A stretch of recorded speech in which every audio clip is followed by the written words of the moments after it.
আজকে হচ্ছে একাদশী। আজকে তাই জন্য একটু তাড়াতাড়ি পুজো দিলাম। গোপালকে মালা গেঁথে, দেখো গোপালকে এই যে মালা গেঁথে এতক্ষণ ধরে পুজো দিলাম। এই যে দেখো আজকে গোপালের নিউ লুক। এই দেখো খালি গায়ে রেখেছি, যা গরম। আচ্ছা আমি একটুখানি পুজো ভোগ অর্পণ করে নিই। রাধে রাধে। ভগবতে বাসুদেবায় নমঃ। গুরুমা গুরু বিষ্ণু গুরুদেব মহেশ্বর গুরুদেব পরম ব্রহ্ম তস্মৈ শ্রী গুরুদেব নমঃ। কৃষ্ণায় বাসুদেবায় দেবকীনন্দনায় অশেষ ক্লেশনাশায় গোবিন্দায় নমো নমঃ। হে কৃষ্ণ করুণা সিন্ধু দীনবন্ধু জগৎপতে গোপেশ গোপিকা কান্ত রাধাকান্ত নমস্তুতে। জয় জগন্নাথ, জয় সুভদ্রা, জয় বলরাম, জয় রাধা মাধব কি জয়, জয় পঞ্চতত্ত্ব কি জয়, প্রহ্লাদ মহারাজ কি জয়, নৃসিংহদেব কি জয়, মা লক্ষ্মী দেবী কি জয়, মাতা কি জয়। এদিকে একটু করে নিই। ওম নমঃ শিবায়, নমঃ শিবায়, নমঃ শিবায়। মা বিষ্ণু জয় নমস্তুতে। ওম সাইনাথ, ওম সাইনাথ, ওম সাইনাথ। এই অর্পণ করে নিলাম। প্রভু তুমি ভোগ গ্রহণ করো। আমি ততক্ষণে আজকে একটু একাদশী তো, আজকে একটু ভাগবত পাঠ করব। ভাগবত পড়বো, পাঠ না পড়ব। দেখো কি গরম লাগছে, প্রচুর গরম লাগছে। তা এই জন্য আজকে দেখো না নাইটি পরেই দিচ্ছি। কি করবো, আর গরমে পারছি না। তাহলে তোমরা আমার সোনাটাতে দেখো, দেখো কি সুন্দর করে আজকে স্নান টান করিয়ে তাড়াতাড়ি করে এসছি। আমি বলি না, তাড়াতাড়ি করে পুজোটা দিয়ে দিই। দেখো কি ভালো লাগছে। আজকে খালি গায়ে রেখেছি, গরম তো প্রচুর গরম একদম। এখন 9 তপা চলছে, বুঝলে? এই 9টা দিন, 25 তারিখ থেকে 9টা দিন খুব গরম পড়বে। এটাকে বলে 9 তপা। তারপরে যদি বৃষ্টি আসে। আচ্ছা দেখো, তোমরা আমার গোপুসোনাকে দেখতে থাকো। দাঁড়াও, তো বড় করে দেখাচ্ছি।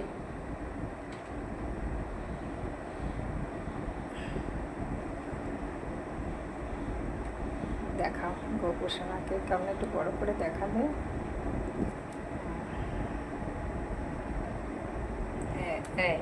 দেখো গোপুসোনাকে একটু বড় করে দেখানো যাবে, আর বড় হবে না। ঠিক আছে, এখন আমি একটুখানি ভাগবত গীতা পড়ছি, তোমরাও শোনো। একাদশীর দিন খুব ভালো গীতা পড়া, নাম জপ করা। আচ্ছা আমি একটা এইগুলো এত বড় বইটা, এই যে বইটা আমি মাঝে মধ্যেই পড়ি। এই বইটা শ্রীমদ্ ভগবত গীতা, শ্রীমত ভগবত গীতা যথাযথ, এটা পড়ি। তো এটা এই যে এতটা মাঝে মধ্যেই পড়ি, তো খুব খুব যে পড়তে পারি তাও না, ওই 1-2 পৃষ্ঠা করে পড়ি মাঝে মধ্যে। তো আজকে হচ্ছে এইটা পড়ছি। আমি তো সকল ভূতে দেখি সমভাব, নহে কেহ প্রিয় মোর দেশ বা প্রভাব, কিন্তু সেই ভজে মোরে ভক্তি যুক্ত হই, কিন্তু যেই ভজে মোরে ভক্তিযুক্ত হই, সে আমাতে আমি তাতে আসক্ত যে রই। এনে কি বলছে, যে আমাকে যে পূজন করে, ভক্তি করে, ভজে, আমার নাম সারাক্ষণ নেই, তাতেই আমি আসক্ত থাকি। তাকে আসক্ত মানে কি, তার সাথে অ্যাটাচ, ইংলিশে বলে অ্যাটাচ থাকা, সেটা হচ্ছে আসক্ত। আসক্ত যে রই, সেটা গোবিন্দ বলছে, তাকেই আমি চাই। এখানে এই প্রশ্নের উদয় হতে পারে যে শ্রীকৃষ্ণ যদি প্রতিটি জীবের প্রতি সমভাবাপন্ন হন এবং কেউই যদি তার বিশেষ প্রিয় না হয়, তাহলে তিনি তার সেবায় নিত্যযুক্ত অনন্য ভক্তের প্রতি কেন বিশেষভাবে অনুরক্ত। কিন্তু প্রকৃতপক্ষে তাতে কোনো ভেদভাব নেই। উপরন্তু এটাই স্বাভাবিক। কোনো মানুষ মহাদানী হতে পারে, কিন্তু সেও তার নিজের সন্তানদের প্রতি বিশেষভাবে অনুরক্ত। ভগবান বলেছেন যে প্রতিটি জীবই তার সন্তান, তা সে যে জনিতেই জন্মগ্রহণ করুক না কেন। তাই তিনি সমস্ত প্রাণীর সব রকম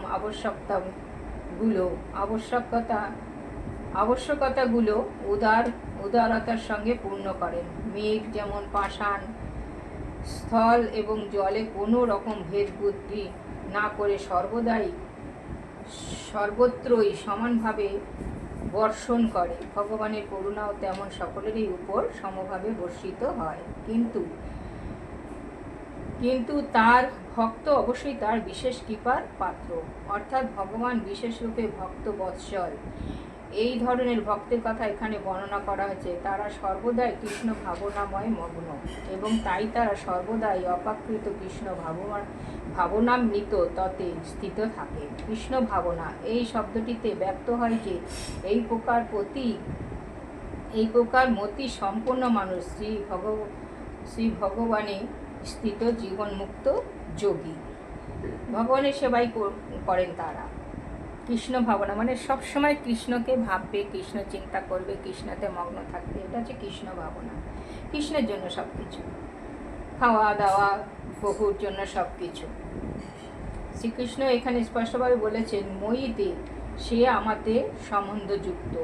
এর মাধ্যমে অন্তি ন প্রিয় যে ভজন্তি, আমার প্রতি জীবের শরণাগতির অনুপাত অনুসারে আমি তাদের প্রতি অনুরক্ত হই। এই উক্তির তাৎপর্য উপলব্ধি করা যায়। ভগবান এবং ভক্ত দুই চেতন, তাই তাদের মধ্যে এই চিন্ময় রস বিনিময় হয়। একটা সোনার আংটিতে যখন হিরে বসানো হয় তখন তা দেখতে অত্যন্ত সুন্দর লাগে। একত্রিত হওয়ার ফলে সোনা এবং হিরে এই উভয়েরই শোভা বর্ধিত হয়। ভগবান এবং জীবে শাশ্বত প্রভা জ্যোতি রয়েছে। জীব যখন ভগবৎ সেবায় উন্মুখ হয় তখন সে সোনার মতো উজ্জ্বল হয়ে ওঠে, আর ভগবান হচ্ছেন যেন হিরে, এবং তাই এই দুইয়ের সমন্বয় অত্যন্ত সুন্দর। মানে ভগবান আর হচ্ছে ভক্ত, এই দুইজন যখন মেলে তখন একদম জমকায়। তাই এই দুইয়ের সমন্বয় অত্যন্ত সুন্দর হয়ে ওঠে। শুদ্ধ অন্তঃকরণ বিশিষ্ট জীবকে বলা হয় ভক্ত। শুদ্ধ অন্তঃকরণ মানে শুদ্ধ চিন্তা, শুদ্ধ মন, শুদ্ধ সব কিছু, সবাইকে, সব জীব যাই বলো, পশু পাখি জীব মানুষ সবাইকে উপকার করা, শুদ্ধ, সবসময় শুদ্ধ চিন্তা, কোনো বাজে চিন্তা নেই। তো জীবকে বলা হয় ভক্ত। ভগবানও আবার তার ভক্তেরও ভক্ত হয়ে যান। ভক্ত এবং ভগবানের মধ্যে যদি এই বিনিময়ের সম্বন্ধ না থাকে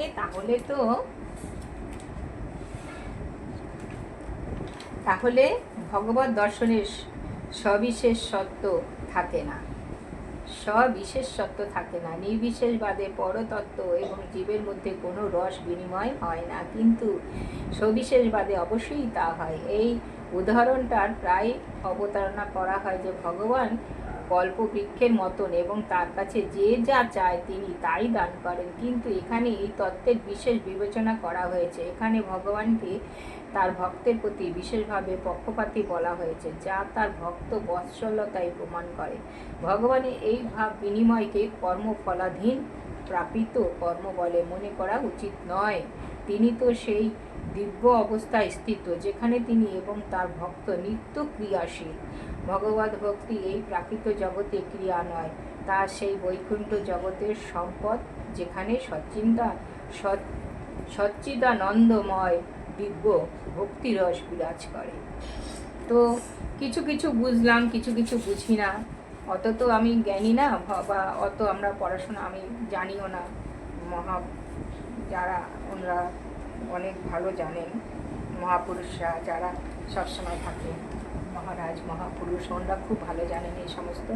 আমি তো জানি না, তাই যেটুকু জানলাম এইটুকুই বুঝতে পারলাম যে শুদ্ধ ভক্তরাই ভগবানের কৃপা লাভ করে, আর ভগবানের যারা চিন্তন করে তাদের সব সময় ভগবান সাথে থাকে, এটাই জানলাম। তো যাই হোক, এখন আমি দেখো কত বড় দেখাচ্ছে। তাহলে এখন আমি রাখি, আর রাধে রাধে। দেখো গোপুসোনা ভোগ গ্রহণ করুন। এবার এই দেখো আমাদের গাছের আম দিয়েছি আজকে, তোমাদের তো বলতেই ভুলে গেছি। এই দেখো আমাদের গাছের আম দিয়েছি, খুব মিষ্টি গাছের আম, পাকলো। এর আগেও দিয়েছি, আজকেও দিলাম, একাদশীর দিন বেশ সুন্দর দিনে পেকেছে গাছের আম, দিলাম। দেখো ওইদিকেও দেখো,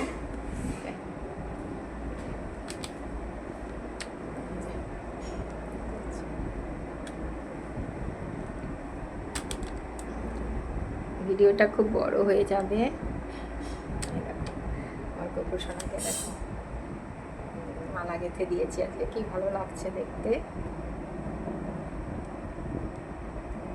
তাহলে রাখি, রাধে রাধে। যা গরম পড়েছে, সবাই ভালো থেকো, সুস্থ থেকো, রাধে রাধে। রাখলাম। ভুল ত্রুটি ভগবান ভুল ত্রুটি ক্ষমা করে দিও, ভুল হলে রাখছি।